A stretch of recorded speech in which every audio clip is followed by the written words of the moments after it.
लोकसभा चुनाव 2024 में मात्र अब एक साल का समय बाकी है। चुनाव के दिन जैसे जैसे नजदीक आ रहे हैं वैसे वैसे देश में राजनीतिक पार्टियों के समीकरणों में बदलाव हो रहे हैं। चुनाव के लिहाज से साल 2023 और 2024 दोनों साल काफी महत्वपूर्ण हैं, जिसके चलते सबकी नजरें विधानसभा चुनाव और आम चुनाव पर टिकी हुई हैं। साल 2024 में सत्ता में बैठी मोदी सरकार को बाहर का रास्ता दिखाने के लिए विपक्षियों की कौड़ियां बैठाने का जुगाड़ चल रहा है। एक नए समीकरण बनते दिखाई दे रहे हैं। कांग्रेस बड़े मुद्दे बना रही है। कांग्रेस नेता राहुल गांधी की सांसदी जाने के बाद सभी विपक्षी दल एक साथ आने को तैयार हो गए हैं। लेकिन इसी बीच एक खबर फिर से सुर्खियों में है। अगर ऐसा होता है तो बीजेपी को बड़ा झटका लगेगा। दरअसल खबर है कि केंद्रीय मंत्री नितिन गडकरी राजनीति छोड़ सकते हैं। राजनीतिक गलियारों में फिर से इस तरह की अटकलें लगाई जा रही। फिर से एक बार आपको याद होगा कि नितिन गडकरी ने, हालांकि वो अपने भाषणों के दौरान ऐसी कई बातें कहते हैं, तो उन्होंने कहा था कि कभी कभी मन करता है कि मैं राजनीति छोड़ दूं। अब ऐसा क्या हुआ है? एक बार फिर ये अटकलें क्यों लगने लगी हैं? इसका संकेत दरअसल कोई और नहीं, खुद नितिन गडकरी दे रहे हैं। गडकरी ने एक बार फिर संकेत दिया कि राजनीति में उनकी दिलचस्पी कम हो रही है। उनके बयान से न केवल पार्टी आलाकमान के साथ संभावित अनबन की अटकलों को हवा लगी है, बल्कि ये भी है कि उन्हें 2024 के आम चुनाव के लिए टिकट से वंचित किया जा सकता है। हालांकि ये बहुत मुश्किल लगता है। देखिए, एक पॉलिटिकल एनालिस्ट के तौर पर हमेशा खबरों के बीच में रहने के नाते इतना अंदाज़ा तो है कि नितिन गडकरी जो हैं वो बीजेपी के लिए बहुत महत्वपूर्ण है। उनका कार्य बहुत महत्वपूर्ण है। ये जितना इंफ्रास्ट्रक्चर बताया जाता है, सड़कें बताई जाती हैं, ये नितिन गडकरी के कार्यकाल में इनका निर्माण हुआ। बहुत शानदार मंत्री हैं, बहुत अच्छे नेता हैं, लेकिन केंद्रीय नेतृत्व जो बीजेपी का है उससे उनकी दूरियां भी बहुत साफ है। उनकी अपनी राजनीति, अपनी फैन फॉलोइंग है। प्रधानमंत्री मोदी का अपना एक कद बना बीजेपी के भीतर, लेकिन नितिन गडकरी ने अपने कद को बरकरार रखा।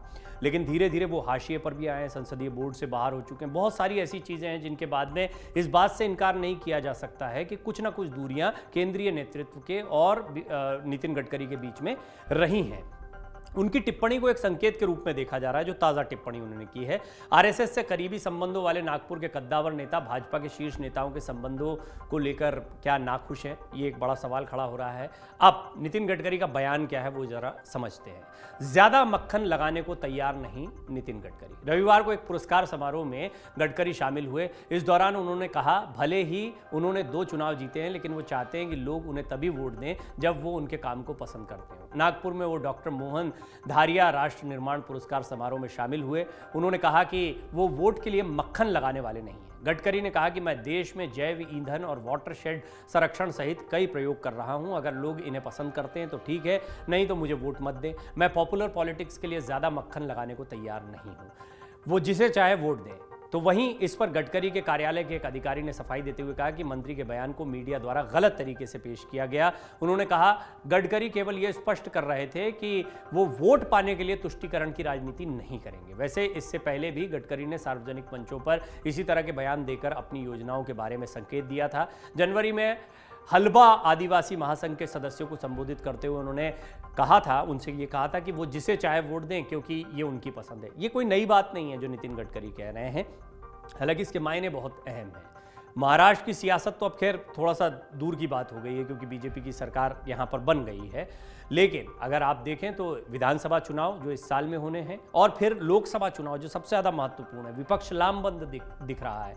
कई ऐसे नेता जो नाराज थे कांग्रेस से या दूरी बनाए हुए थे, कपिल सिब्बल हैं, गुलाम नबी आज़ाद भी अभी राहुल गांधी के पक्ष में खड़े दिखाई दे रहे। ममता बनर्जी, अरविंद केजरीवाल का साथ में आना तो काफ़ी चौंकाने वाला रहा। हालांकि ये माना जा रहा है कि विपक्षी एकजुटता के लिए बड़ा मंच है। तो नितिन गडकरी के बयानों को भी अब गंभीरता से लिया जा रहा है। क्यों लिया जा रहा है? नितिन गडकरी तो कोई विपक्ष के नेता है नहीं। नितिन गडकरी केंद्र के एक बहुत जिम्मेदार और बहुत ही कद्दावर नेता है, और सरकार में उनकी अपनी एक अहमियत है।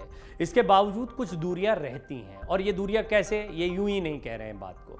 कई चुनाव हो गए, महत्वपूर्ण चुनाव हो गए, उनके जैसा स्टार प्रचारक, उनके जैसा बोलने वाला, उनके जैसा वक्ता आपको बीजेपी के चुनाव प्रचार में नदारद दिखाई देता है। इसलिए सवाल खड़े होते हैं।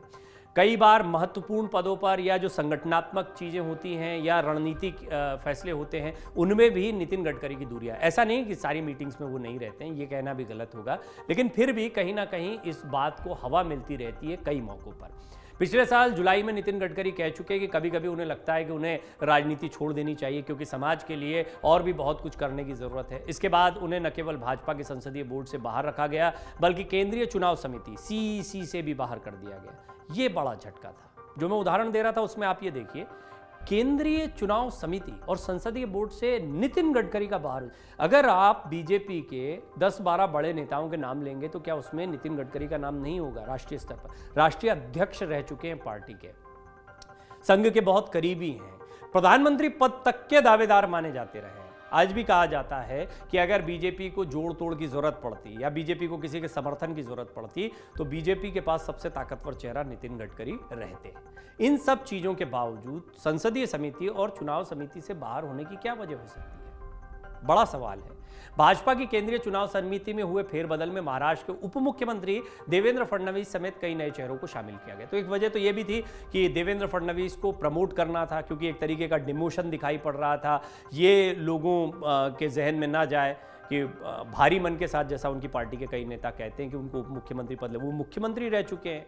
सभी को आश्चर्य था, लेकिन वो उप मुख्यमंत्री के पद पर बैठे और उन्होंने ये कहा भी कि केंद्रीय नेतृत्व जैसा कहेगा मैं वैसा करूंगा, उनके कहने पर मैं ये कर रहा हूं, शीर्ष नेतृत्व के कहने पर। लोग नितिन गडकरी को उनके काम के लिए जानते हैं। तो नितिन गडकरी महाराष्ट्र की सियासत में तो हैं ही, लेकिन केंद्र की राजनीति में भी बहुत बड़ा चेहरा रहे हैं। लेकिन उनकी राजनीति अभी सिमटी हुई दिखाई देती है। अब उनके काम की बात करें तो उनको रोड करी भी कहा जाता है। क्यों? क्योंकि सड़कों का निर्माण बहुत किया है, और ऐसा नहीं कि अभी किया है, वो इंफ्रास्ट्रक्चर डेवलपमेंट में महाराष्ट्र में मंत्री रहते हुए भी काफ़ी काम कर चुके थे पीडब्ल्यूडी विभाग में। और जब वो यहाँ पर आए तो उन्होंने भी एक बार अपने किस्से में बताया है कि मैंने खुद अपनी चॉइस से ये मंत्रालय लिया था। हालांकि उनको कोई भी मंत्रालय मिल सकता था, ये वो बात कह रहे थे।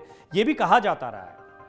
यूँ तो ये बहुत ही महत्वपूर्ण मंत्रालय है जो नितिन गडकरी जी देख रहे हैं, और इसमें बहुत अच्छा काम भी कर रहे हैं। लेकिन इसके बावजूद उनका जो कद रहा है वो ऊपर के 3-4 बड़े मंत्रालयों के बराबर रहा है, या उसके लिए वो बिल्कुल फिट माने जाते रहे हैं। लेकिन उनको बड़ा मंत्रालय नहीं मिला अपेक्षाकृत। ये भी बड़ा मंत्रालय है, महत्वपूर्ण मंत्रालय है। अब लेकिन यहाँ भी अच्छा काम किया है तो रोडकरी नाम पड़ गया। गडकरी के राजनीति छोड़ने के कयासों पर भाजपा के एक वरिष्ठ नेता ने एक निजी मीडिया को बताया है कि सक्रिय राजनीति से उनका बाहर निकलना पूरे महाराष्ट्र और विशेष रूप से विदर्भ क्षेत्र के लिए बड़ा नुकसान होगा। ये तो सभी कहेंगे, लेकिन ये बहुत दूर की कौड़ी है। अभी इस तरह के बयान बहुत सारे आपको देखने सुनने को मिलेंगे, लेकिन ये चर्चा में आना ये अपने आप में बहुत बड़ी बात है। उन्होंने ये भी कहा कि जब से वो शहर से के सांसद चुने गए हैं, उन्होंने पूरे देश में विकास का नेतृत्व किया है। वो अपने 8 साल के छोटे से कार्यकाल में नागपुर का चेहरा बदलने के लिए जिम्मेदार है। उनके कार्यों की विपक्षी नेता भी सराहना करते हैं।